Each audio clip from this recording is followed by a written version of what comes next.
വിചാരിച്ചതിന് കുഴപ്പമാണ് മുതലാളി. ശബരിമലയിലെ ദ്വാരപാലക ശില്പത്തിലെ സ്വർണ്ണപ്പാളിയുമായി ബന്ധപ്പെട്ട പ്രശ്നത്തിൽ ദേവസ്വം ബോർഡ് വിജിലൻസ് അന്വേഷണവുമായി ബന്ധപ്പെട്ട് വന്നിരിക്കുന്ന ഉത്തരവ് വെളിപ്പെടുത്തുന്നത് ഗൗരവതരമായ അനാസ്ഥയുടെ കൃത്യനിർവഹണ വീഴ്ചയുമായി ബന്ധപ്പെട്ട പ്രശ്നങ്ങളാണ്.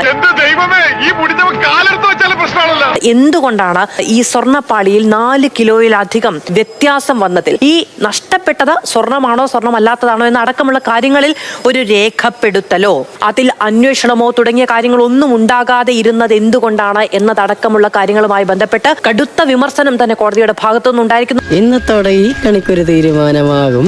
ശബരിമല ശ്രീകോവിലിന്റെ പുറത്ത് നിൽക്കുന്ന 2 ദ്വാരപാലക ശില്പങ്ങളിലുള്ള സ്വർണ്ണപ്പാളികൾ കോടതിയുടെ അനുമതിയില്ലാതെ സ്പെഷ്യൽ കമ്മീഷണറുടെ നിർദ്ദേശമില്ലാതെ ഇളക്കി മാറ്റുകയും അറ്റകുറ്റപ്പണികൾക്കായിട്ട് ചെന്നൈയിലെ ഒരു സ്വകാര്യ സ്ഥാപനത്തിലേക്ക് അയക്കുകയും ചെയ്തു. എന്റെ സമ്മതം വേണ്ടേ? പക്ഷെ നിന്നോട് സമ്മതം ചോദിച്ചാൽ നീ കേൾക്കൂലല്ല, കേട്ടാ തന്നെ മിണ്ടേയില്ല. അതുകൊണ്ട് ഞങ്ങളൊക്കെ തന്നെ അങ്ങോട്ട് തീരുമാനിച്ചു. ഇത് കോടതിയുടെ അനുമതി ഇല്ലാതെ ചെയ്തത് ശരിയല്ലെന്ന് പറഞ്ഞ് സ്പെഷ്യൽ കമ്മീഷണർ റിപ്പോർട്ട് കൊടുക്കുകയും ആ റിപ്പോർട്ടിന്റെ അടിസ്ഥാനത്തിൽ സ്വർണ്ണം അടിയന്തരമായി തിരിച്ചെത്തിക്കണം എന്ന് ബഹുമാനപ്പെട്ട ഹൈക്കോടതി നിർദ്ദേശിക്കുകയും എന്നാൽ ഇതിനോടൊപ്പം തന്നെ സ്വർണ്ണം ഉരുക്കി കഴിഞ്ഞു എന്ന ഒരു സത്യവാങ്മൂലം ദേവസ്വം ബോർഡ് സമർപ്പിക്കുകയും ചെയ്തിരുന്നു. ഇതിനടിസ്ഥാനത്തിൽ സ്പെഷ്യൽ കമ്മീഷണർ പഴയ രേഖകൾ പരിശോധിക്കുകയും 2019 നിർണായകമായിട്ടുള്ള 2 രേഖകൾ 2 മഹസറുകൾ ബഹുമാനപ്പെട്ട ഹൈക്കോടതിക്ക് മുമ്പിൽ എത്തിക്കുകയും ചെയ്തു. ആ മഹസറുകൾ പ്രകാരം കാണിക്കുന്നത് 1999 അവിടെ സ്ഥാപിച്ചിട്ടുള്ളതാണ് ഈ പറയുന്ന സ്വർണ്ണപ്പാളികൾ എന്ന് പറയുന്നത്. ദ്വാരപാലക ശില്പത്തിന് സ്വർണം പൊതിയുന്നത് 1999 എല്ലാം പൊളിയൊന്നും ഉറപ്പായല്ലേ. 20 വർഷങ്ങൾക്ക് ശേഷം 2019 ഈ സ്വർണ്ണപ്പാളികൾക്ക് കേടുപാടുണ്ടെന്നും അതുകൊണ്ട് അതിന് അറ്റകുറ്റപ്പണികൾ ആവശ്യമാണെന്നും പറഞ്ഞ് ഒരു സ്വകാര്യ വ്യക്തി, ഈ കേസിലെ തന്നെ 7ാം പ്രതിയായിട്ടുള്ള 7th ഡിഫൻഡന്റ് ആയിട്ടുള്ള ഉണ്ണികൃഷ്ണൻ പോറ്റി എന്ന് പറയുന്ന ആൾ മുന്നോട്ട് വരികയും തന്റെ സ്വന്തം ചെലവിൽ ചെന്നൈയിലെ ഒരു സ്ഥാപനത്തിൽ കൊണ്ടുപോയി അതിന്റെ അറ്റകുറ്റപ്പണികൾ തീർത്തുകൊള്ളാമെന്ന് അറിയിക്കുകയും ചെയ്തു. ഈ കാര്യം അവിടുത്തെ അന്നത്തെ ഭരണ നേതൃത്വം അംഗീകരിക്കുകയും കോടതിയുടെ അനുമതിയോ മറ്റോ കൂടാതെ തന്നെ തിരുവാഭരണം കമ്മീഷണറുടെയും അതേപോലെ തന്നെ സ്പെഷ്യൽ കമ്മീഷണറുടെയും ഒക്കെ നേതൃത്വത്തിൽ ഈ സ്വർണ്ണപ്പാളികൾ ഇളക്കി മാറ്റി ഇദ്ദേഹത്തെ ഏൽപ്പിക്കുകയും ചെയ്തു. 2019 ജൂലൈ 20 ഉണ്ണികൃഷ്ണൻ പോറ്റി എന്ന് പറയുന്ന ആളെ 42 കിലോ 800 ഗ്രാം സ്വർണം ഏൽപ്പിച്ചു. 1 മാസവും 10 ദിവസവും കഴിഞ്ഞതിന് ശേഷം മാത്രമാണ് 2019 ഓഗസ്റ്റ് 29 മാത്രമാണ് ചെന്നൈയിൽ ഈ പറയുന്ന സ്മാർട്ട് ക്രാഫ്റ്റ് എന്ന് പറയുന്ന സ്ഥാപനത്തിലേക്ക് പ്രസ്തുത ഉണ്ണികൃഷ്ണൻ പോറ്റി ഈ സാധനങ്ങൾ എത്തിക്കുന്നത്. എന്നെ സംശയിക്കരുത്. എന്തുകൊണ്ട് 1 മാസവും 10 ദിവസത്തെയും കാലതാമസം ഈ സ്വർണം അവിടെ എത്തിക്കുന്നതിൽ ഉണ്ടായി എന്ന കാര്യത്തിൽ യാതൊരു തരത്തിലുള്ള അവധാനതയും പുലർത്തിയിട്ടില്ല. അത് പറഞ്ഞപ്പോ നീ എന്തിനാ ഞെട്ടിയത്? കുട്ടി മാമയ്ക്ക് എന്നെ വിശ്വാസമില്ലല്ലോ എന്നോർത്തപ്പോ ഞാൻ ഞെട്ടി മാമ. നിന്നെ എനിക്ക് ഭയങ്കര വിശ്വാസമാണടാ. തന്നെയല്ല, ഈ പറയുന്ന 8ാം പ്രതിയായിട്ടുള്ള ഈ സ്ഥാപനം 8th ഡിഫൻഡന്റ് ആയിട്ടുള്ള ഈ സ്ഥാപനത്തിൽ എത്തുന്ന സമയത്ത് ഈ സ്വർണം തൂക്കുന്ന സമയത്ത് ഈ സ്വർണ്ണ പാളികൾ തൂക്കുന്ന സമയത്ത് രേഖപ്പെടുത്തുന്ന വെയിറ്റ് എന്ന് പറയുന്നത് 37 കിലോ 500 ഗ്രാം മാത്രമാണ്. അതായത് ഏതാണ്ട് 5 കിലോയുടെ വ്യത്യാസം ആ സമയത്ത് ഉണ്ടാവും.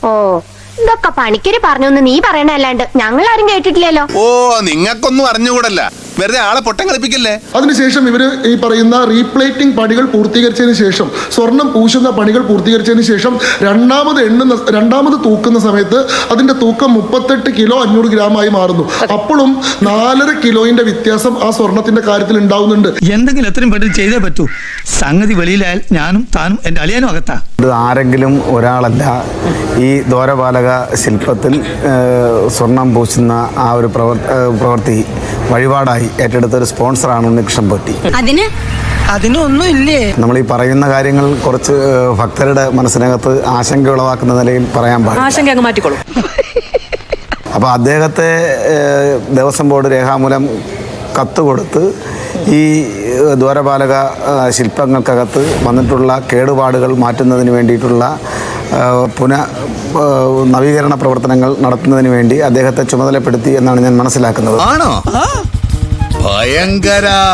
ഇതിനകത്തൊരു പ്രധാനപ്പെട്ട പ്രശ്നം ഇവിടെ ചൂണ്ടിക്കാണിച്ചതാണ്. ഈ യഥാവിധി ഇതിനെ സംബന്ധിച്ച് നിയോഗിക്കപ്പെട്ട ഉദ്യോഗസ്ഥരുടെ അനുമതി ഇതിനകത്തുണ്ടായിരുന്നോ ഇല്ലേ എന്നുള്ളതിനെ സംബന്ധിച്ചുള്ള വിഷയങ്ങളെ സംബന്ധിച്ച് സമഗ്രമായി അന്വേഷിക്കുന്നതിന് ബഹുമാനപ്പെട്ട ഹൈക്കോടതിയുടെ ദേവസ്വം ബെഞ്ച് അതിൻ്റെ ചീഫ് വിജിലൻസ് ഓഫീസറെ ഇതിനോടകം തന്നെ ചുമതലപ്പെടുത്തി എന്നാണ് ഞാൻ മനസ്സിലാക്കുന്നത്.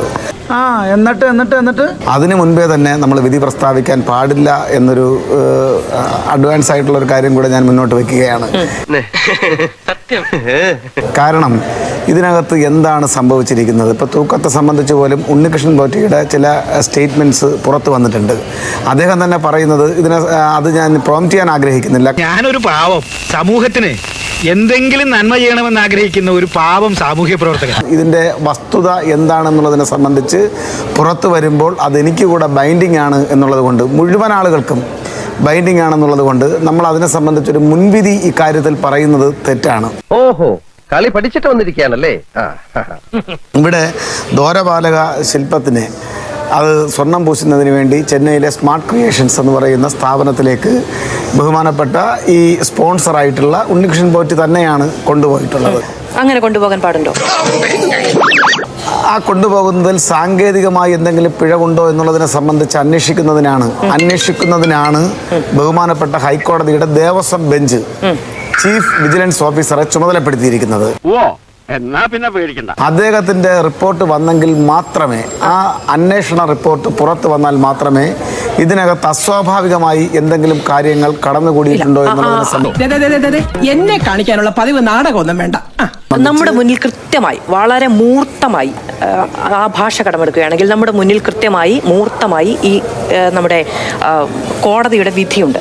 അതിൽ കൃത്യമായി പറയുന്നത് ഈ തിരിച്ചു വരുന്ന ദിവസം 29/8/2019 ടോട്ടൽ വെയിറ്റ് എന്ന് പറയുന്നത് 38.258 കിലോയാണ്. അതിൽ 4.541 കിലോഗ്രാമിന്റെ വ്യത്യാസമുണ്ട്. അങ്ങനെ വരാൻ വഴിയില്ലല്ലോ, ഒരിക്കലും ഇല്ല എന്നുള്ള നുണ ചെലവാക്കണ്ട. അതിലാകെ സംശയിക്കാൻ കഴിയുന്ന ഒരേ ഒരു കാര്യം ഈ ക്ലാഡിംഗ് നടന്നു എന്നുള്ളതാണ്. അതിൽ ഈ ദേവസ്വം ഒഫീഷ്യൽസ് ഇത് തിരികെ കൊണ്ടുവന്നപ്പോൾ ഇത് റിപ്പോർട്ട് ചെയ്തിട്ടില്ല എന്നുള്ളത് കോടതി തന്നെ പറഞ്ഞു വെക്കുന്ന പശ്ചാത്തലത്തിൽ, അതായത് വിജിലൻസ് അന്വേഷണം നടന്നതിന് ശേഷം പറയാനുള്ള കാര്യങ്ങളല്ല കോടതി ഈ വിധിയിൽ വ്യക്തമാക്കിയിരിക്കുന്നത്. ഈ വിധിയുടെ ഭാഗമായി സംശയാതീതമായി കോടതി പറഞ്ഞു വെച്ചിരിക്കുന്ന കാര്യങ്ങളാണ് ഞാൻ അങ്ങോട്ട് ചോദിച്ചത്. അതിനകത്ത് സ്പോൺസറായിട്ടുള്ള ഉണ്ണികൃഷ്ണൻ പോറ്റിയുടെ ചില സ്റ്റേറ്റ്മെന്റ് പുറത്തു വന്നിട്ടുണ്ട്. അദ്ദേഹം പറഞ്ഞ രണ്ട് കാര്യങ്ങളുണ്ട്. ഒന്ന്, ഈ സ്വർണ്ണ ചെമ്പ് പാളികൾ കെട്ടിക്കൊണ്ട് വന്നത് കമ്പിയിലാണ്. ആ കമ്പി കൂടെ ചേർത്ത് ഇതിന്റെ വെയിറ്റ് എടുത്തിട്ടുണ്ടോ എന്നുള്ളതിനെ സംബന്ധിച്ച് ഇത് എൻ്റെ അല്ലെങ്കിൽ ഞാൻ പ്രതിദാനം ചെയ്യുന്ന പ്രസ്ഥാനത്തിന്റെ വാദഗതിയായി ഇവിടെ സമർത്ഥിക്കുകയോ അതിനെ ചെയ്യരുതെന്നാണ് എന്റെ ആഗ്രഹം. അങ്ങനെ ചെയ്യരുതെന്നാണ് എന്റെ ആഗ്രഹം. രണ്ടാമത്തെ കാര്യം വാക്സ് അടക്കമുള്ള മറ്റ് പൊടിപടലങ്ങൾ ഇതിനകത്ത് പെട്ടിട്ടുണ്ട്. അങ്ങനെ വെയിറ്റിനകത്ത് ഏതെങ്കിലും രൂപത്തിലുള്ള എന്തെങ്കിലും കടന്നുകൂടിയിട്ടുണ്ടോ എന്നുള്ളതിനെ സംബന്ധിച്ച് ഉണ്ണികൃഷ്ണൻ പോറ്റി തന്നെ മറ്റൊരു ചാനലിൽ അദ്ദേഹത്തിൻ്റെ സ്റ്റേറ്റ്മെൻറ്റായി ചില വാദഗതികൾ മുന്നോട്ട് വെക്കുന്നത് എന്റെ ശ്രദ്ധയിൽപ്പെട്ടിട്ടുണ്ട്. എന്തു തന്നെയായിരുന്നാലും ശരി, ഇതിനെ സംബന്ധിച്ച് സമഗ്രമായി ചീഫ് വിജിലൻസ് ഓഫീസർ അന്വേഷിച്ച് ആ അന്വേഷണ റിപ്പോർട്ട് പുറത്തു വരുന്നതിന് മുമ്പ് നമ്മൾ എന്തിനാണ് വ്യഗ്രത കാണിക്കുന്നത്? ഇതിൽ ഏതെങ്കിലും രൂപത്തിലുള്ള അഴിമതി കടന്നുകൂടിയിട്ടുണ്ട്, അല്ലെങ്കിൽ തട്ടിപ്പ് കടന്നുകൂടിയിട്ടുണ്ട്, അല്ലെങ്കിൽ ഏതെങ്കിലും രൂപത്തിലുള്ള കൃത്രിമം നടന്നിട്ടുണ്ട് എന്നുള്ള ഒരു മുൻവിധി നമ്മൾ എന്തിനാണ് മുന്നോട്ട് വെക്കുന്നത്? അങ്ങനെ മുൻവിധി ഉണ്ടോ എന്ന് അങ്ങ് വൃഥാ ഭയക്കുന്നതാണ് എന്ന് എനിക്ക് പറഞ്ഞു പോകേണ്ടി വരും. തട്ടിപ്പ് നടന്നിട്ടുണ്ടോ, അഴിമതി നടന്നിട്ടുണ്ടോ എന്ന് അന്വേഷിക്കാൻ വിജിലൻസിനെ ചുമതലപ്പെടുത്തിയിട്ടുണ്ട്. പക്ഷെ അവിടെ വളരെ കൃത്യമായുള്ളത് എന്താണ്? അതിൽ കുറവ് വന്നിട്ടുണ്ട്, അതിൽ ഉത്തരവാദിത്ത രാഹിത്യം ഉണ്ടായിട്ടുണ്ട്, അതിൽ അന്വേഷണമില്ലായ്മ ഉണ്ടായിട്ടുണ്ട്, തുടങ്ങിയ കാര്യങ്ങൾ കോടതിക്ക് ബോധ്യപ്പെട്ടിട്ടുണ്ട്. ഒന്നിനും പ്രതികരിക്കാത്തതിന് 100ൽ 100 മാർക്കാ നിനക്ക്. അത് ആരുടെ ഉത്തരവാദിത്തമായിരുന്നു എന്ന് ചോദിക്കുന്നത് 2019 ഈ സംഭവം എന്നുള്ളതുകൊണ്ട്. അത് കയറ് കെട്ടിയതിന്റെ ആണോ, അത് കമ്പി കെട്ടിയതിന്റെ ആണോ, അതിനുള്ളിൽ വാക്സ് ഉള്ളത് കൊണ്ടാണോ തുടങ്ങിയ കാര്യങ്ങൾ അന്വേഷിക്കേണ്ടതും വിജിലൻസ് ഉദ്യോഗസ്ഥന്റെ സാന്നിധ്യത്തിൽ ഈ കാര്യങ്ങൾ ചെയ്യേണ്ടതും അത് പോകുമ്പോഴും വഴുമ്പോഴും കൃത്യമായി അങ്ങനെ കണക്കെടുത്ത് വെക്കേണ്ടതും തൂക്കി നോക്കേണ്ടതും. ഇനി മാറ്റമുണ്ടെങ്കിൽ ആ സമയത്ത് 2019 ശേഷം ഇന്ന് 2025 കേട്ടോ, ആ സമയത്ത് അതുമായി ബന്ധപ്പെട്ട താരതമ്യം നടത്തി പരിഹരിക്കേണ്ടതും എന്തുകൊണ്ടാണെന്നത് രേഖപ്പെടുത്തി വെക്കേണ്ടതും ദേവസ്വം ബോർഡിന്റെ ഉത്തരവാദിത്തമായിരുന്നു. അതെ, സംശയമില്ല. ദേവസ്വം ബോർഡ് ഈ കാര്യത്തിൽ അഭിപ്രായം പറയണം. കാരണം അങ്ങ് പറഞ്ഞതുപോലെ മുൻവിധിയുടെ അടിസ്ഥാനത്തിലുള്ള ചോദ്യമോ ആരോപണമൊന്നുമില്ല. ഒരു മിനിറ്റ്, അന്വേഷണം കഴിഞ്ഞിട്ട് മറുപടി പറയാനുള്ള സാവകാശത്തിന്റെ ആവശ്യമില്ല. കാരണം കൃത്യമായ ഒരു വിധി നമ്മുടെ മുന്നിലുണ്ട്. ഈ വിധിയുടെ അടിസ്ഥാനത്തിൽ പറഞ്ഞാൽ മതി. ഈ വിധിയിൽ ഇപ്പോൾ ഹൈക്കോടതി ദേവസ്വം ബെഞ്ച് കണ്ടെത്തിയിരിക്കുന്നത് തെറ്റാണ് എന്ന് വേണമെങ്കിൽ പറഞ്ഞോളൂ. ഞാൻ ഇവിടെ പറയാൻ ആഗ്രഹിക്കുന്നത് ആഗോള അയ്യപ്പ സംഗമവുമായി ബന്ധപ്പെട്ട് ആഗോള അയ്യപ്പ സംഗമത്തിന്റെ കാര്യമല്ല ഞാൻ പറഞ്ഞത്. ഞാൻ പറഞ്ഞത് സ്വർണം നഷ്ടപ്പെട്ടതുമായി ബന്ധപ്പെട്ട കാര്യം. സ്വർണം നഷ്ടപ്പെട്ടതുമായി ബന്ധപ്പെട്ട് ഞാൻ ഒരു വ്യത്യാസവുമില്ലാതെ ഒരു അർത്ഥശങ്കയ്ക്കും ഇടയില്ലാത്ത വിധം ഞാൻ പറഞ്ഞിട്ടുണ്ട് മറുപടി. നേരാണോ? പിന്നല്ലാതെ എങ്കിലതൊന്ന് കാണണമല്ലോ. കാണിച്ചുതരാം. അന്വേഷണം നടത്തിയിട്ട് പോരാ. അന്വേഷണമില്ല, വിജിലൻസ് അന്വേഷണത്തിന് ശുപാർശ മുൻവിധിയല്ല ആ വിധി, മുൻവിധിയല്ല വിധി. ദേവസ്വം ബെഞ്ച് പുറത്തു വെച്ചിരിക്കുന്ന വിധിയിൽ സർക്കാർ അഭിപ്രായം പറയാലോ. ഇത് വടി കൊടുത്ത് അടി വാങ്ങുന്ന പരിപാടിയാണല്ലോ ബാബു. അല്ല, ഈ അന്വേഷണം ഇനി ഏതു കാലത്ത് നടക്കുന്നത് വരെ കോടതി കണ്ടെത്തിയിരിക്കുന്ന ഈ കാര്യങ്ങൾ ഞങ്ങൾ മിണ്ടില്ല എന്ന് പറഞ്ഞത് കണക്കുകളൊന്നും ശരിയാകുന്നില്ലല്ലോ ഗംഗാര. പേടിച്ചിട്ടാ. പണ്ട് എനിക്ക് അങ്ങനെയാ, പേടിച്ചെനിക്ക് കണക്കേറ്റി പോകും. അവിടെ നഷ്ടപ്പെട്ടു പോയത് സ്വർണമാണോ അല്ലയോ എന്ന മുൻവിധിയിൽ എത്തിച്ചേരാനുള്ള മുൻവിധി 6 കൊല്ലം കഴിഞ്ഞാണ്.